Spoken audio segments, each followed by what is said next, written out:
Hi friends, চলে এলাম আপনাদের সামনে একটা সুন্দর ফুলকপির রোস্ট, যেটা আমি পুরোপুরি বানিয়েছি নিরামিষ, কিন্তু দেখতে হয়েছে পুরো মাংসের মতো লাল লাল, তাই না? তো এই নিরামিষ ফুলকপির রোস্টটা পুরো দেখতে হলে না কেটে পুরোটা কিন্তু ফলো করতে হবে, একটুও কাটবেন না, তাহলে মিস করে যাবেন সুস্বাদু এই ফুলকপির রোস্টটা। ঠিক আছে, এই ফুলকপি রোস্টটা দিয়ে আপনি লুচি, রুটি, সাদা ভাত সব কিছু খেতে পারবেন। জিভে জল আনার টেস্ট, সত্যি বলছি, একবার করে আপনারাও ট্রাই করতে পারেন। আমি ফুলকপিটা কেটে নিচ্ছি, সবুজ পাতা অংশটা বাদ দিয়ে দেবেন। তারপরে আপনি ফুলকপিটা সুন্দর করে ছোট ছোট করে কেটে নেবেন, ঠিক এরকমভাবে যেরকম আমি কাটছি। আমি একটু ছোট ছোট করে কেটে নিচ্ছি, আপনাদের যেরকম মনে হয় আপনারা সেরকম কাটতেই পারেন, বড় ছোট। আমি একটু যাতে সুন্দরভাবে সেদ্ধ হয় তার জন্য ছোট ছোট করে কেটে নিলাম। তারপরে গরম জলের মধ্যে আমি এটা ভাপাতে দিয়ে দিচ্ছি, যাতে ফুলকপির একটা গ্যাস হয় সেটা যাতে না থাকে, প্লাস একটু পোকামাকড়ও থাকে না ফুলকপির মধ্যে। তো আমি এটা কিছুক্ষণের জন্য ঢাকা দিয়ে রেখে দিলাম। আর আমি এর মধ্যে যা যা লাগবে পরপর কেটে নিচ্ছি। টমেটো কুচি আমি ভালো করে কেটে নিলাম। কাঁচা লঙ্কা আপনি চিড়ে রাখবেন, বা এটা পেস্ট করতে হবে যদিও। আদা, ঠিক আছে? তো আদা, পেঁয়াজটা আমাদের এর মধ্যে লাগবে না, সরি।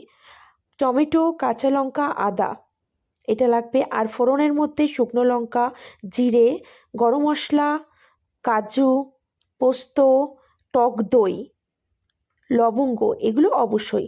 আমি কাঁচা লঙ্কাটা আর আদাটা ভালো করে পেস্ট করে প্রথমে তুলে রাখছি, তারপরে পোস্ত দিয়ে নিচ্ছি। পোস্ত দিয়ে আপনারাও পরিমাণ মতো পোস্তটা দেবেন আপনাদের পছন্দ মতো। আমি তার উপরে কাজুটা দিয়ে দিচ্ছি। কাজুটা আমি আমার পরিমাণ মতো দিয়ে দিলাম। আমি তার ভিতরে দিয়ে দেব আর একটু বেশি করে আমি পোস্ত দিয়ে দিয়েছি। আমি তারপর এটা সুন্দর করে পেস্ট করে নেব। পেস্ট করে এদিকে আমার সেদ্ধ হওয়া ফুলকপিটা আমি তুলে নিচ্ছি।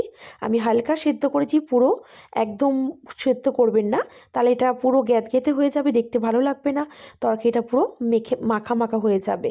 সো আমি টক দইটা সেই কাজু বাটা আর পোস্ত বাটার মধ্যে টক দইটা দিয়ে ভালো করে নাড়িয়ে নিয়ে আর একবার পেস্ট করে নেব। পুরোপুরি ফুল পেস্ট হয়ে যাওয়ার পর ঠিক এরকম জলের মতো মাখা মাখা, পুরো দুধের মতো একটা কালার চলে আসবে। আমি তখন ওটা সুন্দর করে নামিয়ে নেবো একটা বাটিতে। কড়াইয়ের মধ্যে, কড়াই গরম হয়ে গেছে, আমি তেল দিয়ে নেব। তেলটা দিয়ে যখন ধোঁয়া উঠবে, তো তখন আমি তার মধ্যে একটু ঘি দেব। ঘি দিয়ে ফুলকপি ভাজলে তার টেস্টটাই আলাদা হয়, তাই না? তো আমি সুন্দর করে একটু দিয়ে দিলাম এর মধ্যে ঘি। ঘিটার ওপরে আমি দিয়ে দিলাম ফুলকপি। ফুলকপিটা যতক্ষণ না সোনালি কালার আসবে ততক্ষণ কিন্তু সুন্দর করে নাড়াতে হবে। নাড়িয়ে গেলে যখন এটা সুন্দর সোনালি কালারটা চলে আসবে, আপনি তখন বাটিতে এটা নামিয়ে নেবেন। দেখছেন না কালারটা খুব সুন্দর এসেছে? সো আপনারাও কিন্তু এভাবেই করবেন। আমি গরম তেলের মধ্যে তেজপাতা, তেজপাতার পর গরম মশলা, লবঙ্গ, এলাচ, গোলাপের পাপড়ি সব কিছু দিয়ে দিলাম সুন্দর করে। এরপরে আমি দুটো শুকনো লঙ্কা দিয়ে দেব। দুটো শুকনো লঙ্কা দেওয়ার পর আমি জিরে, গোটা জিরে দিয়ে দেবো এর ভিতরে। গোটা জিরে দিলে এর মধ্যে খুব সুন্দর একটা স্মেল আসে, তাই না? তো যতক্ষণ না লাল লাল হবে এর ওপরেই সুন্দর করে নাড়িয়েই যাবেন।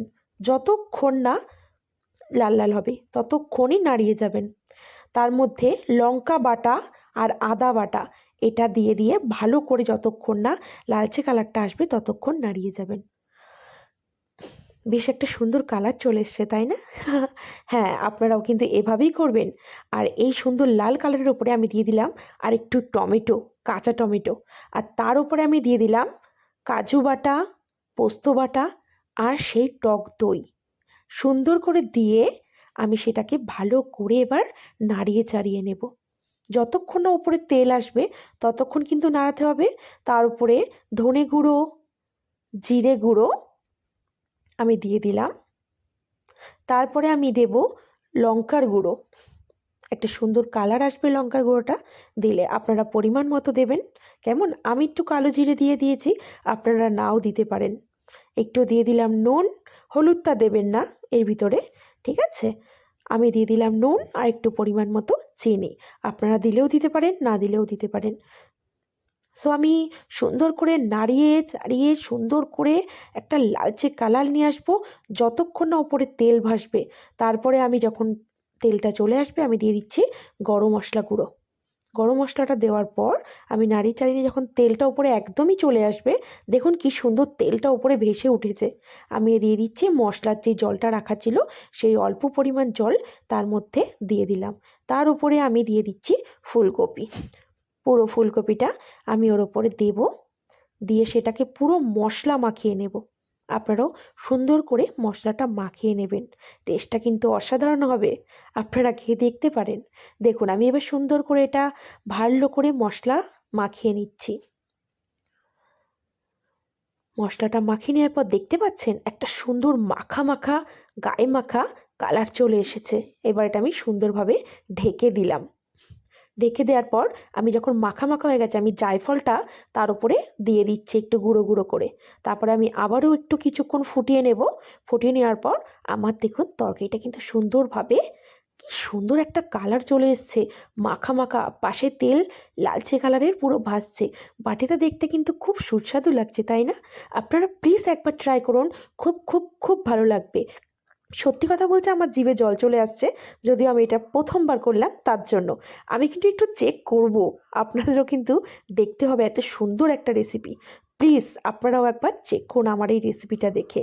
আমি একটু নিয়ে নাই, খেয়েই নেই, আমার সত্যি বলছি জিভে জল আসছে এটা দেখে। সিরিয়াসলি আমি একটু এবার নিয়ে খেয়েই নেব মনে হচ্ছে।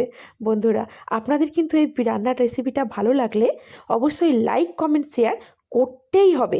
আমি একটু নিয়ে না টেস্টই করে ফেলি, আর কথা বলতে পারছি না, একটু না মুখে দিয়ে দেখি। হুম, সত্যি বলছি বন্ধুরা, অসাধারণ হয়েছে, জাস্ট অসাধারণ। আপনারা একবার রুটি লুচির সঙ্গে একবার খেয়ে দেখুন এই ফুলকপির রোস্ট। সত্যি বলছি, নেক্সট টাইম আবারও করে খাবেন। ভালো লাগলে like comment share subscribe please. Tata bye.